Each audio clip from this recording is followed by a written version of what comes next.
আসসালামু আলাইকুম everyone, welcome to my YouTube channel. So guys, আজকে আমি যাচ্ছি পটুয়াখালী থেকে একদম সিলেটের উদ্দেশ্যে রওনা।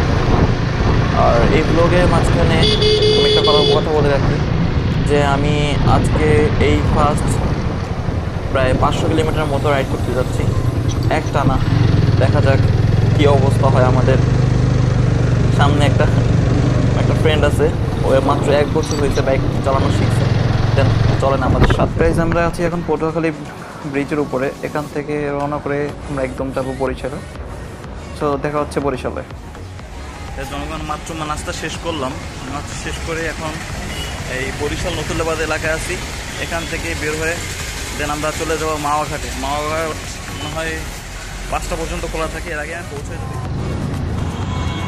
গাইজ, আমরা এখন আছি নতুল্লাবাদ এলাকায়। আমি আগেই বলছি নাস্তা করার সময়। তো আমরা এখান থেকে যাব একদম মাওয়াঘাটের উদ্দেশ্যে রওনা করে। মাঝে একটা ব্রেক করতে পারে, বলা যাচ্ছে না। আর সামনে মেঘ দেখা যাচ্ছে, একটু একটু মেঘ দেখা যাচ্ছে। বরিশাল শহরে বৃষ্টি পড়ছে আমরা আসার আগে। রাস্তা হালকা হালকা ভিজা দেখা যাচ্ছে। সো আল্লাহ আল্লাহ করে বৃষ্টির জন্য না পড়ে। তো চলেন আমাদের সাথে। ওকে গাইজ, বলতে না বলতেই বৃষ্টির দেখা। একটু আর সামনে গেলাম আর সামনেই বৃষ্টি। সো দেখা যাক কত দূর বৃষ্টি পড়ে। আমি রেইনকোট পরিনি এখন পর্যন্ত, সামনে গিয়ে পড়বো। গাইজ, ফাইনালি আমরা চলে আসলাম মাওয়া এক্সপ্রেস হাইওয়ে। সুব্রত, কি অবস্থা? সেই সো গাইজ, এটা একটা বাংলাদেশের ড্রিম প্রজেক্ট ছিল, পদ্মা প্রজেক্ট। মাওয়া এক্সপ্রেস হাইওয়ে এপারে একটা আমার সামনে গেলে দেখা যাবে। খুবই স্মুথ একটা রাস্তা, একদম স্মুথ, যেখানে 110-20 উঠানো কোনো ব্যাপারই না। কিন্তু আমি এখন স্পিড তুলতেছি না, বিকজ এখানে আমার একটা ভাই আসবে, দেন ওর সাথে দেখা করবো। ভাইয়াটাকে দেখলে আপনারা অনেকেই চিনবেন হয়তো বা। আচ্ছা, দেখা যাক। উল্টো পথে চলে এসেছিলাম ভাইয়ের দিকে, কিন্তু আমরা চলে গেছিলাম ওর সামনে। এই জন্য উল্টো রাস্তা থেকে এখান থেকে আমাদের যেতে হবে। সুব্রত এসে পড়েছে। ওই ভাইয়াকে দেখা যাচ্ছে, আমার স্টান সুপারস্টার আব্দুল কাইয়ুম। ওর সাথে যাবো, একটু দেখা করবো, দেন হ্যাঁ করবো।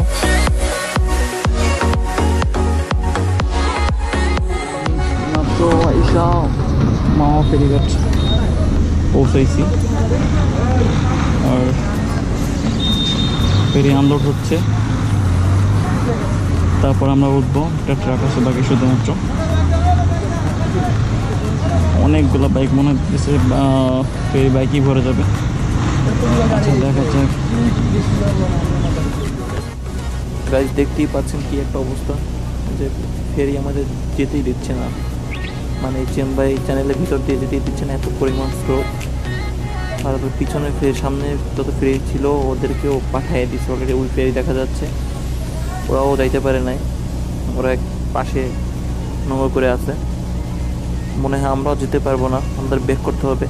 এখান থেকে মাত্র 5 মিনিট লাগে যেতে, মানে ওপার যাইতে। খুবই খারাপ একটা অবস্থা, কি পরিমাণ স্রোত আপনারা দেখতেই পাচ্ছেন। আর ফেরিটা খুবই তোল খাচ্ছে,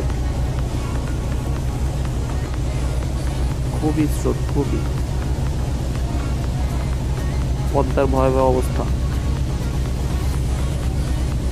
মনে হয় যেতে দিবে না। ফেরি ইউটার্ন নিচ্ছে, দেখা যাক কি করতে পারি এখন আমরা। আদারওয়াইজ আমাদের আবার আরিচা হয়ে যেতে হবে। স্পিড বোট আসতে অনেক কষ্ট হয়ে যাচ্ছে। মনে হচ্ছে ফেরি ইউটার্ন নিচ্ছে। পদ্মা মনে হয় আমাদের ওপারে আর যেতে দিবে না, মানে টানেলের ভিতর থেকে আমাদের যেতে দিবে না। পদ্মা খুবই ভয়াবহ একটা অবস্থা। আর সুব্রতর মুখে খুবই ভয়াবহ একটা ছাপ দেখা যাচ্ছে। এখন দেখা যাক কি করে আমাদের ফেরি ইউটার্ন নিচ্ছে। দেন দেখি আমরা ট্রলার কতটা রিস্কি। হয়তো আমরা আরিচা হয়ে ঘুরে যেতে পারি, এখন শিওর না। দেখা যাক কি করি।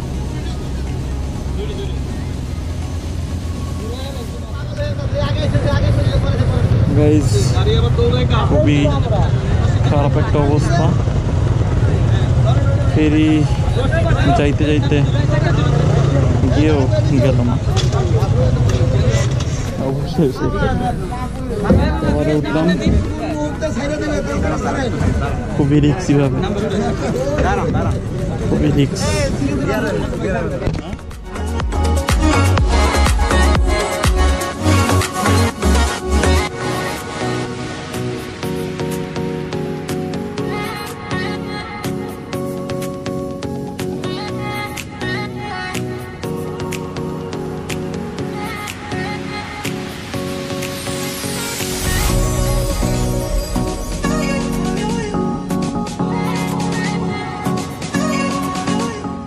আমরা যাচ্ছি এখান থেকে মুন্সিগঞ্জ পার হয়ে নারায়ণগঞ্জ হয়ে আমরা বের হয়ে যাবো এখান থেকে। আমরা ঢাকা রুটে ঢুকলাম না কজ এই জন্য যে অনেক জায়গায় ঘুরতে হবে আমাদের, আর এখানে রাস্তাটাও অনেক সুন্দর, কিন্তু মাঝখানে কিছু ভাঙা আছে, একটু ক্লিয়ার করে যেতে হবে। মোটামুটি ভালোই টানতেছে আমাদের সুব্রত ভাইয়া, মাঝে মাঝে জ্যামও পড়তেছে, ছোট ছোট রাস্তা, ছোট ছোট ব্রিজ। আর গ্রামের রাস্তা দিয়ে এই রাস্তা দিয়ে সচরাচর কেউ চলাচল করে না, যারা গ্রামের লোকরা তারাই সচরাচর চলাফেরা করে। আমাদেরকে বলা হয়েছিল যে 10 কিলোমিটার যেতে হবে এখান থেকে মুন্সিগঞ্জ মেইন শহরে যেতে, কিন্তু 10 মিনিট বলতে বলতে আমরা 30 কিলোমিটার পার হয়ে গেছি, কিন্তু এখন কোনো খবর নাই। ঢাকার জ্যামে পড়ার ভয়ে আসছিলাম মুন্সিগঞ্জ থেকে, নারায়ণগঞ্জ থেকে বের হয়ে যাব।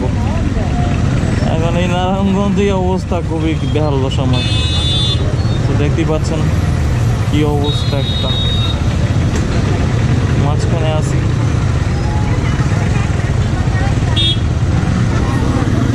একটা ভাই আমাদের হেল্প করতেছে, আমাদের মুক্তারপুর থেকে হেল্প করতেছে, অনেক শর্টকাট দিয়ে নিয়ে আসছি। অনেক অনেক ধন্যবাদ আমাদের বড় হেল্প করার জন্য।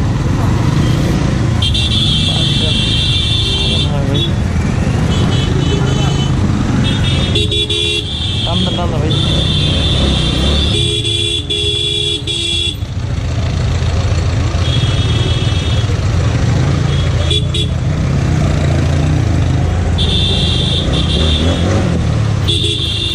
গাইজ মনে হয় আমরা আমাদের গন্তব্যস্থানে আজকে পৌঁছতে পারবো না, অনেক রাত হয়ে গেছে।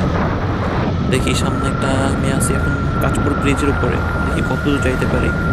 পরে ওখানে একটা হোটেলে ঢুকে রেস্ট নেব, দেন সকালে রাত শুরু করব। আর আমার ক্যামেরার চার্জও অলমোস্ট শেষ হয়ে আসছে। আসসালামু আলাইকুম এভরিওয়ান।